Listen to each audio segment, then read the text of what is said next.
Okay, so far we have been talking mainly about how to solve Schrodinger equation, the role of the potential energy function in the expression of the Schrodinger equation, and how it influences the problem from problem to problem, how as the V varies, how the nature of the solution of the Schrodinger equation changes.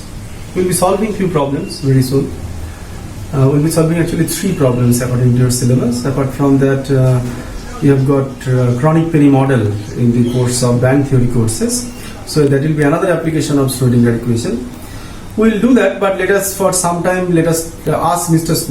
Schrodinger to take a bit of rest. Okay, because simply speaking, suppose you are solving Schrodinger equation and you have got a function psi, and I have been telling you every day psi is just a mathematical function. Okay, now suppose you get the function and suppose it is sine function, cos function. To you, if you use the mathematical brain, it is just a function, mathematical function. Obviously there are some constraints also. We will discuss. Not any arbitrary solution of Schrodinger equation is not going to represent the matter. There will be some condition. We will discuss that separately. But suppose you have solved the Schrodinger equation, you have got the wave function. Now the question is that what you do with the wave function? So for that purpose, what you do, you need some more information, some more knowledge. Okay, how to deal with the wave function psi. So to do that, I give some examples to you understand. Again, classical example. I cannot give you a quantum example in a normal daily life problem. Again, you see, I've got a ball in my hand. Okay. Now I've got a very simple question. Is that suppose I throw the ball like this? Okay, I throw the ball like this. Question is that what do you mean by the mechanics of the ball? Or suppose I throw the ball like this. Question is that what do you understand by the mechanics of the ball? Or suppose I throw the ball like this. What do you mean by the mechanics of the ball? Okay. The question is the first time when I was throwing the ball up. Okay, when I was throwing the ball up, it was moving. It was moving in a straight line path. When I was throwing like this way, it was moving in a. You may say it is moving in a projectile path. And when I was moving like this, you may be telling that I am giving a small rotation to the journey of the ball.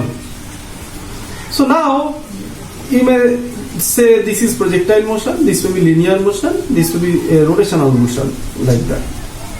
But common sense is that who told you that it is the basic concept of a linear motion, projectile motion, the word linear, the word projectile, word rotation, more are geometric concept. What you have been doing yourself so far to describe the motion? You see, to know whether it is moving in straight line or not, you have been doing this much. First you see the ball here, next you see the ball here, next you see the ball here. So what is your job? Your role is an observer. And what you have been doing with time, you are noting how its position is changing. Initially the position was here. So you note your time with the clock and the length of height from the floor, maybe the y1. Now it comes to y2, it comes to y3, like that much. So your job was the role of an observer in observing the positions of the chalk of this ball at various time. Okay, and that is the basics of mechanics. We describe the 2 questions, WH questions. That is where the object is at a given time. Now at the time maybe t1 it is at y1, at t2 it is at y2, at t3 it is at y3. And we conclude as with time the positions are changing, so it's a dynamics problem of motion. But question that is only position knowing is sufficient to describe the motion. Suppose I throw the ball again and I apply a force. Suppose the mass of the ball may be say 20 gram. So mass I am providing you, and I am applying a force maybe 500 dyne on the ball, and I wish to know where the ball will go after 2 seconds, or say maybe 5 seconds. So I am throwing the ball and asking you again where the ball will go after some time. Okay. Now you see, to answer this question, only position data is not going to help you. They can throughout you may say I will look at the ball for 5 seconds. That is good for 5 seconds. Suppose a train is moving, is leaving Kolani station now. Okay, and I wish to know where the train will be after half an hour. Is it possible for you to run with the train for half an hour and keep on determining its position? Okay, it's not practical. So which is more practical? Mr. Newton is there to help you. You use the Newtonian law, the amount of, I have given you some hints also. the mass of the ball, the force I am applying on the ball. So you have got Newton to help you. Force equal to mass into acceleration. Or if it is a, you may say for 1D problem, you may simply write down F is equal to m d2 x dt2, integrate it twice, you get the position at a given time. So life is easy the moment you take the help of Newtonian idea, okay? But what I am trying to emphasize, Newton's law everybody knows at your age. What I am trying to emphasize is that to describe the motion of the ball, you need some more data because you have to be predictive. You have to go for prediction where it would go after some time.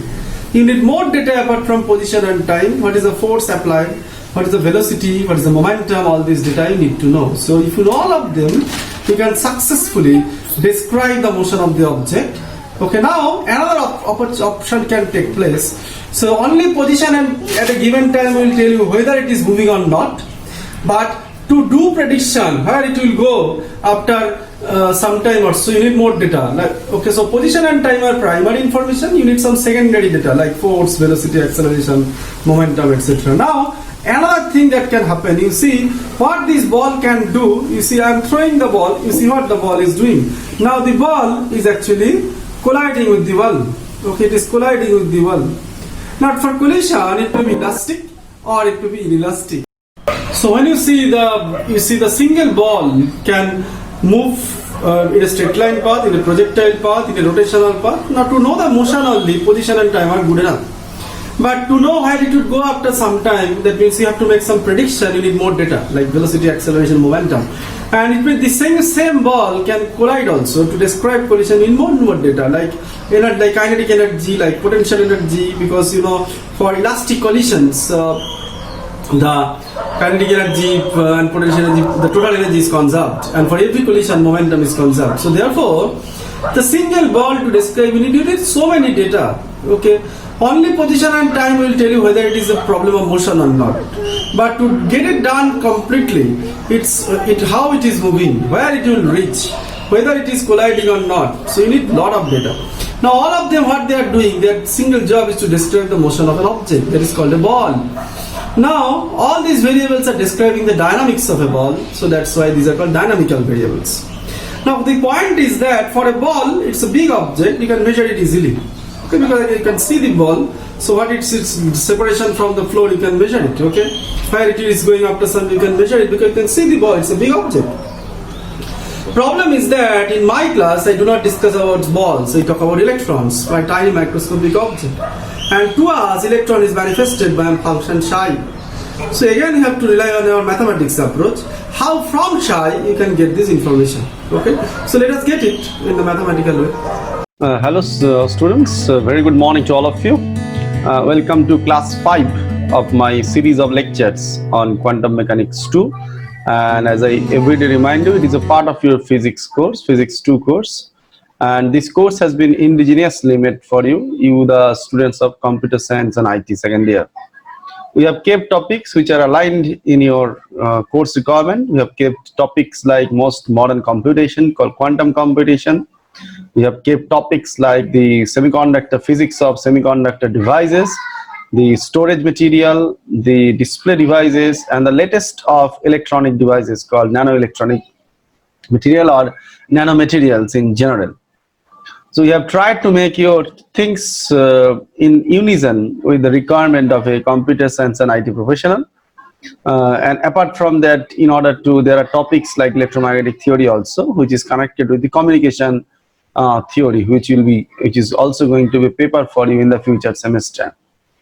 As majority of the course is deals with most modern concepts of physics and electronics, and everywhere we use quantum mechanics, so we begin our journey with the quantum mechanics courses. So far I have taken few classes. In those classes I illustrated how to I illustrated basically the essentially the physics of the basics of the quantum mechanics quantum mechanics 1. I made a thorough recapitulation of that, and some of the major concepts we developed. Then this is myself, okay, you can understand. Now I reminded you that there are 4 situations that can happen in nature. Obviously the situation 1 is matter showing material property, collision. Newton is there to help you to describe that situation. Wave showing wave property, superposition, again that you know from classes like interference. The concept of superposition is going to be used. One wave mixed with another wave. Okay, you learn this is called also convolution. Later on, when you'll be learning a bit of electromagnetic communication in your future courses. But that physics of how to wave superposes, that you know. You also know the particle nature of wave. There is a photonic nature that I have myself told you in your first year classes. Now I am actually concentrating, I am actually focusing on the issues like what do you mean by the fourth aspect, that is the wavy nature of a matter. And wavy nature of the matter was first dreamed by Louis de Broglie, and the idea was that the idea whatever he has conceived, it was proved experimentally also by Davison and Jarmer. And in general, we may think the situation in this way, that this is the basic idea, the electron as a matter. It is when you define electron with its mass, velocity and momentum, you are thinking electron as a matter. So when this electron collides with another electron, you are thinking the electron as a matter. But in a quantum mechanics class, we do not focus on that, because how two matters collide, Newton has taught you that. Our interest, our area of choice is basically the idea of de Broglie, that is the wavy nature of the matter electron. It will no more be the matter, it will be the wavy nature of the matter electron. So basically, every day I have told you, I have promised you, I'll be reminding you this issue, that what do you mean by the wavy nature of the matter? It is basically the probability wave of electron, the chance of finding the electron. Okay, if you look at the picture, it is basically it is the chance of finding the electron. You see, if you look at a given point as shown by the arrowheads, at a given point, as the electron is moving, see the left hand side top picture, as the electron is changing the position. So if you try to take the snapshot, suppose you have taken 100 snapshots of whether you can see the electron or not, okay, you see the chance of the finding the electron at a given point is going to vary. Okay, because your problem is that electron is moving, electron you can't see, it is too small. So the probability or chance of finding the electron at a given point varies.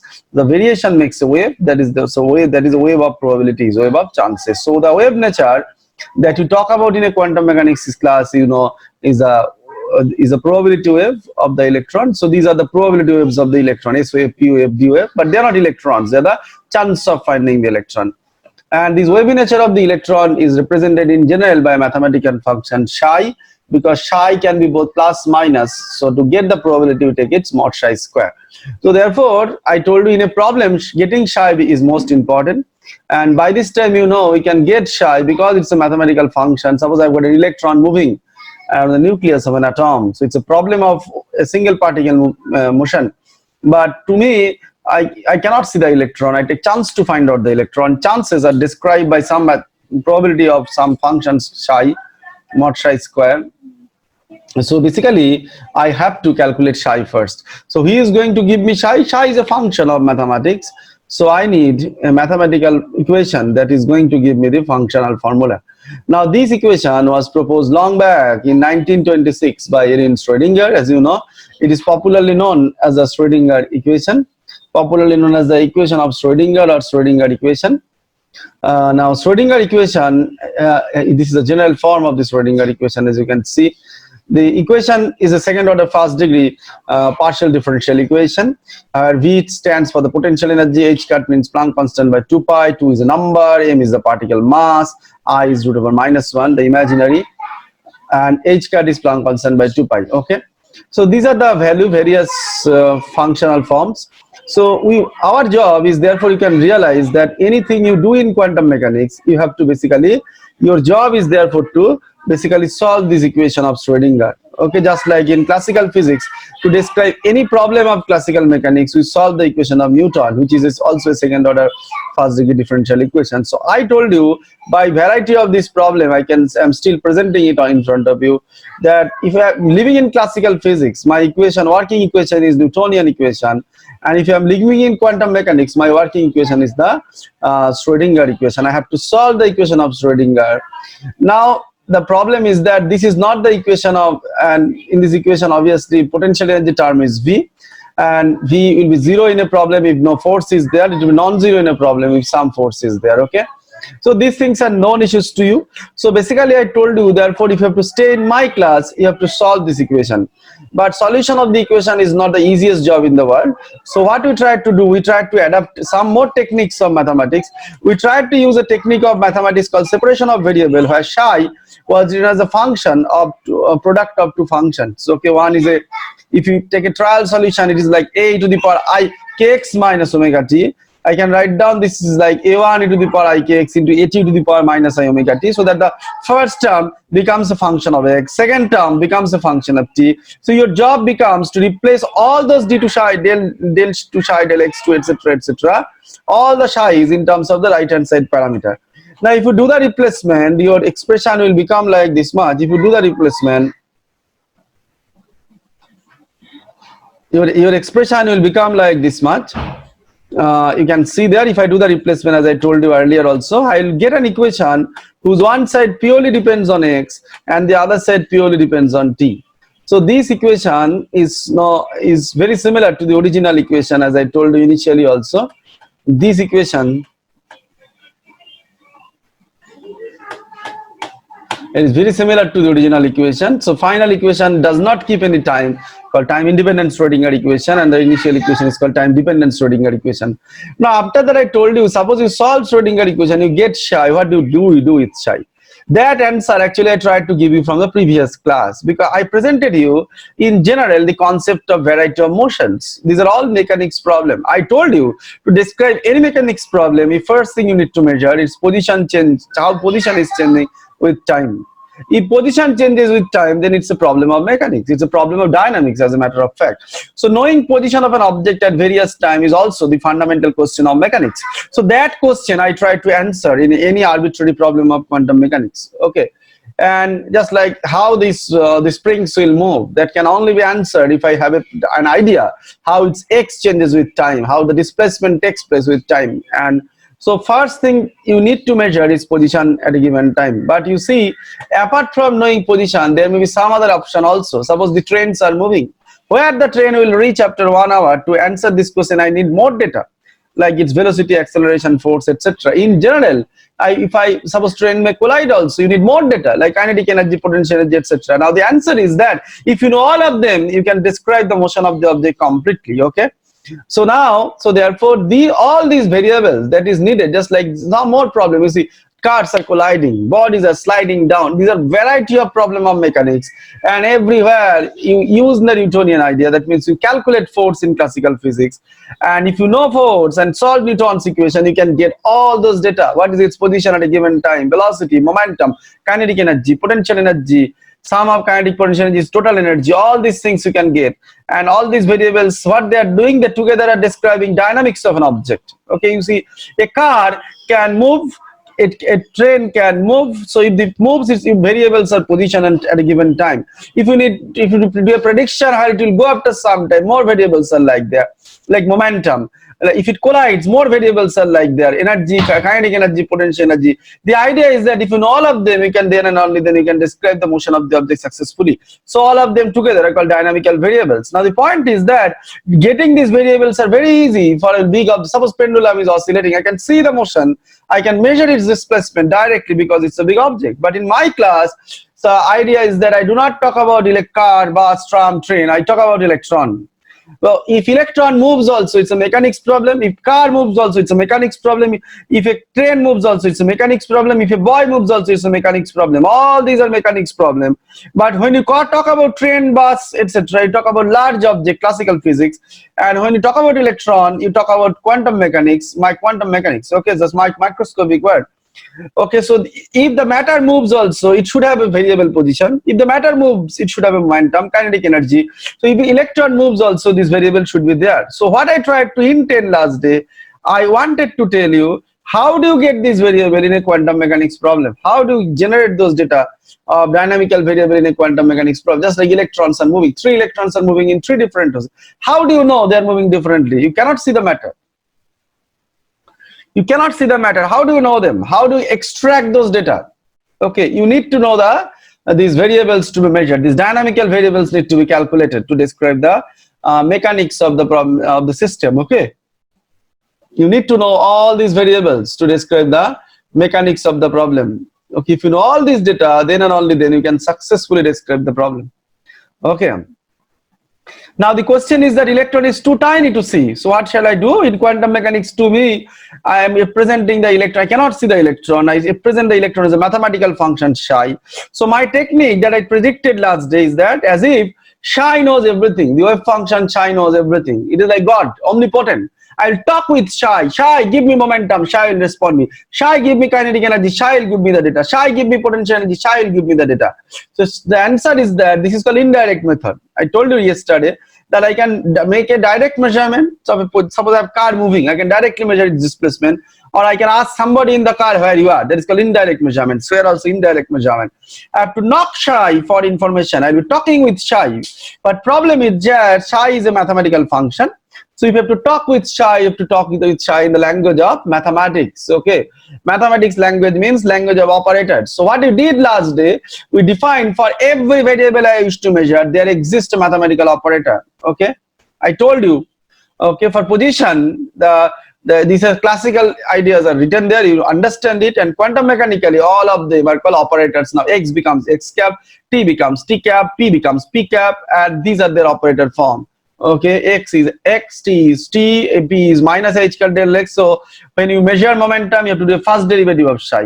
When you measure kinetic energy, you have to do a second derivative of psi. When you measure total energy, you have to do both of them. Potential energy is a function of x because x does not change, so it remains unchanged. Okay, if you have to measure total energy, then Hamiltonian operator will act. Okay, all these things are there. So basically, as if all ideas are known to psi, so each operator, suppose if you know momentum, operator of momentum should talk with psi. So that means it will do a first derivative of psi. Now I'll tell you what is the answer of psi to the question raised. Okay, so how these operators are going to respond, that is something I'll be talking about now. Okay, so let me present you through some calculation directly so that it becomes easier for you. Just give me 2 seconds to do those calculation. Okay. So from the wave function, electron is moving, suppose along this arrowhead. Suppose I wish to know what is the electron momentum and electron kinetic energy. Question is that who knows this data? Psi knows it. So attack psi. So how do you attack psi? Ask question to psi. Okay, we'll be asking question to psi. Who will ask? How do you ask question to psi? In the language of operator. So to get momentum operator will act on psi. Okay, I call it psi1 here, minus h cross del x. It is a sine kx. This is the functional form. And to get kinetic energy operator will act on psi1. That is minus h cut square by 2m d2 dx2. Psi1 means a sine kx. You know enough mathematics that I can write down this equation in this form. The first term would be like p psi1 minus h cut k. The derivative gives you, and this will become a cos kx. Now here if you do double derivative, it will be like t psi1 minus h cut square by 2m. That derivative of sine will become cos, and cos to sine is minus k will be there. So it is minus k square by 2m. It will be sine function again. So basically the first term will become p psi1 is equal to minus h cut k. You started with sine, you end up with cos, mind it. And here if you look at the kinetic energy expression, t psi1 minus plus h cut square k square by 2m. Okay, and you started with sine, you end up with sine, so I call it psi1. So if you write down this equation, you see here an operator t, just like you may write down in general any operator O, acting on a function psi1, producing back the function psi1 multiplied with a constant. This is a constant. If that happens, then this type of equation is called an eigenvalue equation. So you see you are satisfying an eigenvalue equation, okay, of that particular equation, okay, of that operator, in this case in general O cap. So this is the eigenvalue equation of the kinetic energy operator. Okay, this is the eigenvalue equation of the operator of kinetic energy, and this function is called eigenfunction of that operator, and this constant is called measured value or eigenvalue of that particular operator. So idea is that you can measure any dynamical variable if the corresponding operator, in this case t cap, acting on the function psi1 gives you back the function multiplied with the constant. In this case, this is the constant h cut square k square by 2m. Then and only then measurement is possible. Otherwise, you cannot measure. That means you satisfy an eigenvalue equation. Then this function, sine function, is an eigenfunction of that operator. Okay, the value, this constant, this h cut square k square by 2m is a measured value of kinetic energy. This is a measured kinetic energy of the electron. Mind it, this is not like 20 kg meter, 40 meter per meter per second. It's a structure. Okay, this is basically a structure. Okay, I'm getting a structure here, just like half mv square. Okay, I'm getting a structure. In a problem, you have to put the correct value of h cut. H cut means Planck constant by 2 pi. Okay, k means 2 pi by lambda, 2 pi by wavelength, 2 pi by a type quantity, 2 pi by lattice constant, and mass of the electron you have to put. If you, instead of electron, a proton is moving, you have to put protonic mass. So if you put the correct value of k and m, you will get the value of the kinetic energy of the electron. So it's a structure. Now come to the other side of the story. If you look at the equation, in this equation, you see an operator p acting on a function psi1. Okay, do not produce the same function back. You are not getting the sine function back. So this is not an eigenvalue equation. So because this is not an eigenvalue equation, so the prescription is that you cannot measure momentum. So with sine function, what you notice, you can measure kinetic energy, but you cannot measure momentum. So the idea is that any dynamical variable will be measured if the operator, if the corresponding operator satisfy eigenvalue equation, otherwise you cannot measure. So in this case, this sine function, you see, this is an eigenfunction of the kinetic energy operator, but not the eigenfunction of the operator of momentum. So the operator has to satisfy the eigenvalue equation. If you satisfy the eigenvalue equation like this, then you can measure, otherwise you cannot measure. And the function or the given function has to be eigenfunction of that operator. And the constant is a measured value. I show you another example for you to realize. Okay, so if I look at another example, you see, if I've got another electron moving here, suppose I have solved its Schrodinger equation and wave function is psi2 is equal to this much. So again, I wish to know electron is moving. So it should have some momentum, some kinetic energy. Who knows this data? Psi knows this. Okay, again, to get this question, to get this data, ask question to Psi. Okay, in this case psi2. So operator of momentum will act on psi2, that is minus h curl del Lx, or psi2 means a to the power ikx, and to get the kinetic energy, minus h cut square by 2m, the del 2 del x2 of a to the power ikx. Okay, so if you do so, in this case what would happen? P will act on psi2, and you can realize if you take derivative of e to the power function, suppose I have got a e to the power ax, if you differentiate, it becomes a to the power ax again. Okay, if you take a double differentiation, it will become s square a to the power ax. If you do n time differentiation, it a to the power n e to the power and this function remains unchanged. So if you take a derivative of this, so minus this ik will come up, and e to the power function will remain unchanged.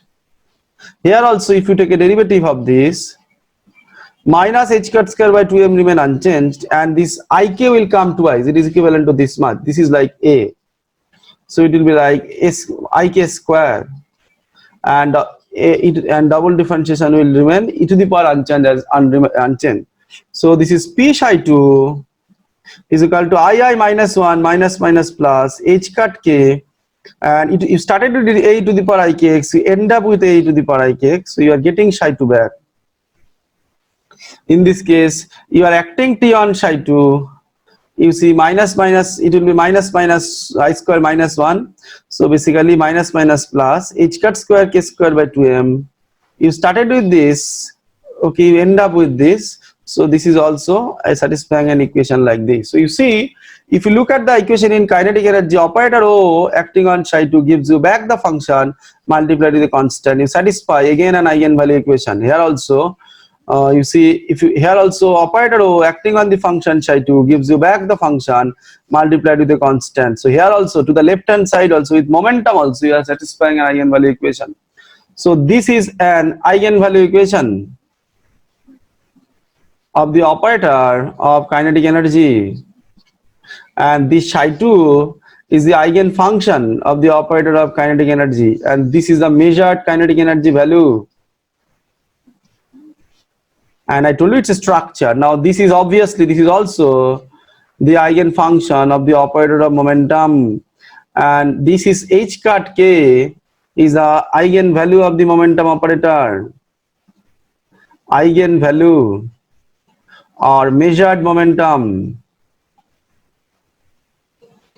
And obviously this equation is an eigenvalue equation of that operator of momentum. This is an eigenvalue equation of the operator of momentum. Okay, it is an eigenvalue equation of the operator of momentum.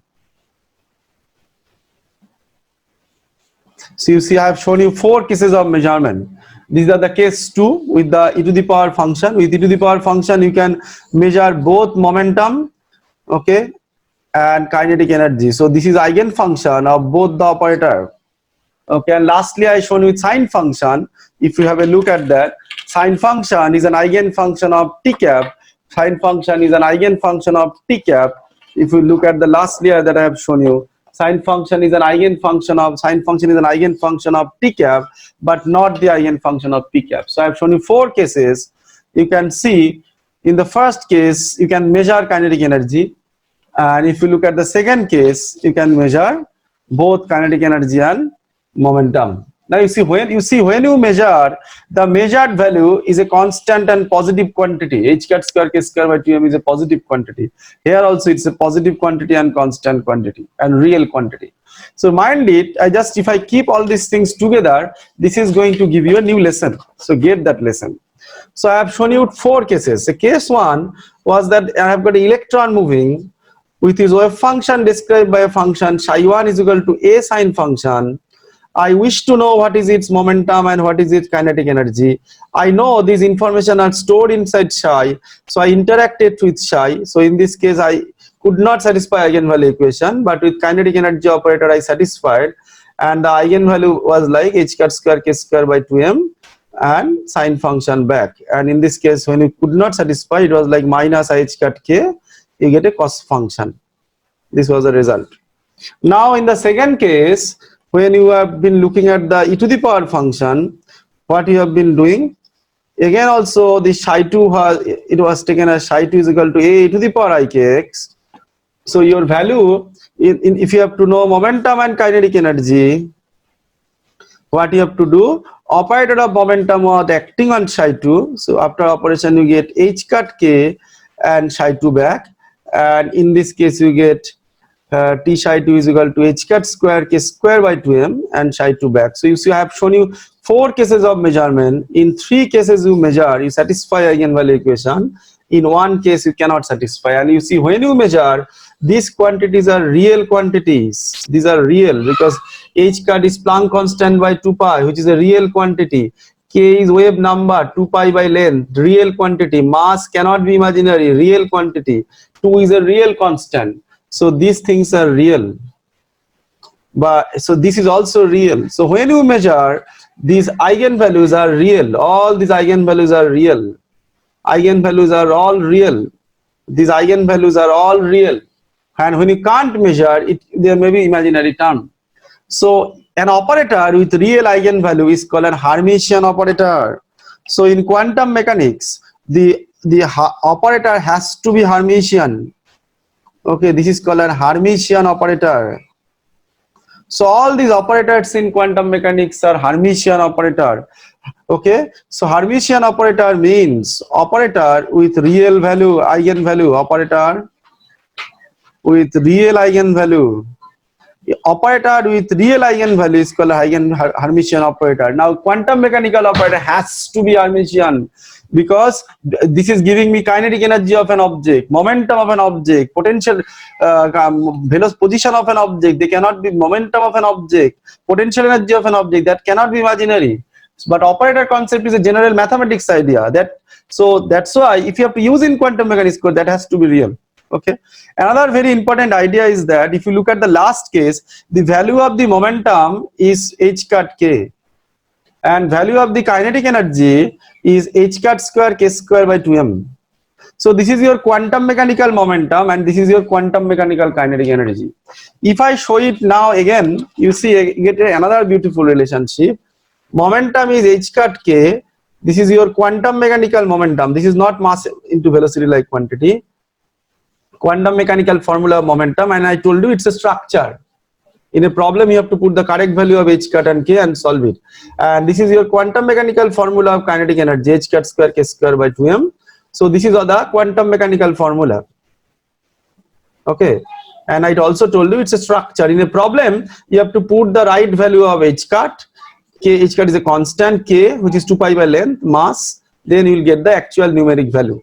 Now, if I now have a look, combine these two, you will see, if you look at kinetic energy, I can write down this in this way, h cut k whole square by 2m. This is nothing but, h cut k is nothing but, this is nothing but, you compare with this equation, momentum. So this is p square by 2m. You see, this is the quantum mechanical for measured momentum formula. This is the kinetic energy formula in quantum mechanics. But you see, the relationship between kinetic energy and momentum is a classical relationship. This is actually one of the theorem. The relationship is a classical relationship. Classical relation. This is one of the theorem of quantum mechanics. This is called Ehrenfest theorem. Ehrenfest. Ehrenfest theorem. Okay, Ehrenfest theorem states all classical mechanical relationship has got their quantum analog. Ehrenfest. Ehrenfest theorem. It tells us all quantum mechanical relationship, all quantum mechanical relation, or vice versa, have their quite classical analog. Okay, this is just for your information. Okay, so the idea is that when you can measure or can't measure, that I have shared with you. Now for you to do at home, I am giving a job, you practice it. I suppose I have got another electron moving, third case. Okay, the electron wave function, suppose I have solved Schrodinger equation. The electron wave function is psi3 is equal to a to the power minus ikx. You tell me whether you can measure kinetic energy and momentum or not. Okay, I am giving you this home assignment. Okay, if you could do, okay, you have to only judge, you have to operate t on psi3, you will tell me the result, and you have to operate p on psi3, you will tell me the result. Okay, understand? So you'll tell me whether this is an eigenfunction of t cap or not. My question is that whether with this you can measure kinetic energy or momentum or not, so that you should respond. Okay, so job is simple. Here in this case you have to operate minus h cut square by 2m d to dx2 will act on psi3. If you satisfy an eigenvalue equation like this, some constant into psi3, then it is measurable. And in this case also, if you have to operate minus h cut del x on the function psi3, and if you satisfy an eigenvalue equation like this, O psi3 is equal to constant into psi3, then it is measurable, otherwise not. So please do it at your home and tell me how it goes on. Okay, because this idea will be used in the next class. So here I conclude this lecture, but our discussion, our journey with operator is continued because it's a new world. So the takeaway from today's class is this, that you can measure any dynamical variable if you satisfy the eigenvalue equation. Okay, now if you can only satisfy an eigenvalue equation, and that is in general, if an operator O acting on a function psi gives you back the function multiplied with a constant, then and only then you can measure. This is called the eigenvalue equation of that particular operator. And one example I am giving you in the case 1 is, that is, if I have got an electron moving, wave function is psi1 is equal to a sine function. With this I can calculate kinetic energy. So t psi1 is equal to h cut square k square by 2m. So this becomes the eigenvalue equation of that particular operator. This is the eigenvalue equation of that particular operator. This is the eigenfunction of that particular operator. And this is the eigenvalue of that particular operator, or measured value of that particular operator. Okay, and you know, eigenvalue, eigenfunction is a term that you have heard in mathematics courses. So actually t can be written as a matrix Matrices, you have heard it. Psi can be written as a matrix. So this can be written as a matrix. So getting eigenvalue is basically a process of matrix diagonalization in actual quantum mechanics problem. So if you diagonalize a matrix, diagonalization, that will give you the corresponding eigenvalue. But you don't have to tell that is how it is connected with the term eigenvalue, because later on actually O is any operator can be written as a matrix, any function can be written as a matrix, T is a matrix, Psi is a matrix. So your job is to solve a matrix equation. You diagonalize a matrix of the operator T, you will get the eigenvalue. But you don't have to take the trouble in your course. That type of job will not be asked. You'll be only given a function. You'll be asked whether with that function, just like say with sine function is an eigenfunction of t cap, not the eigenfunction of p cap. E to the power ikx is an eigenfunction of t cap and p cap both. So you'll be given and I ask you a question, e to the power minus ikx is an eigenfunction of t cap, but whether it is an eigenfunction of p cap or not, you check it. So basically, just like this, any function will be given. You'll be asked whether you can measure a particular variable or not. If you satisfy this equation, this particular equation, this eigenvalue equation, then you can measure, and otherwise you can't measure. That is the moral of the story. So today we stop, but our discussion with eigenvalue, eigenfunction and the operator will continue, because some more interesting things are pending for you. Thank you.